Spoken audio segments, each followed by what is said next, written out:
ნებისმიერ დღეს ეს ხუთშაბათია თუ პარასკევი რაღაც მცირე თუ დიდ განსაცდელში მოხდე და აი იქ აღმოჩნდება იმ კვირადილის ის 3 საათიანი თუ 2 საათიანი მადლი რომელიც შენ განგიქარვებს ყველაფერს და ამას შენ იგრძნო წმინდა ბასილი დიდი ამბობს საოცარ სიტყვას ესე იგი როგორც მორი ისე რომ იდო ტაძარში ანუ რას ნიშნავს როგორც მორი რომ შენ შეიძლება არ გესმოდეს დღის ხმა არ გესმოდეს გალობლების ხმა წიგნის მკითხველის ხმა მაგრამ შენ იდო როგორც მორი ტაძარშიო მაინც რას შეადარა ადამიანიო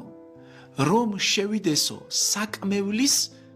სივრცეში ეს მაღაზია თუ სადაც საკმეველი მზადდება მაგრამ არ იყიდოს არ წამოიღოს და სუნი გამოხვებაო ესეთი მადლი გამოხვება იმ ადამიანს რომელიც თუ გინდ მორივით იდოს წირვაზე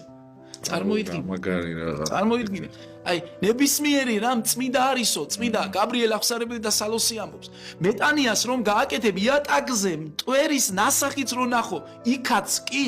მადლი და ანგელოზებითაა სავსეო როგორ შედარებას აკეთებს თავის სტილში აკეთებს მამა გაბრიელი აი სალოსურად აღსარებულად რომ იატაკზეო რომ მტვერი ნახო იქაც კი ანგელოზებია ისიც კი გიყვარდესო აი ეს მადლი შემდგომ მიყვება მთელი კვირის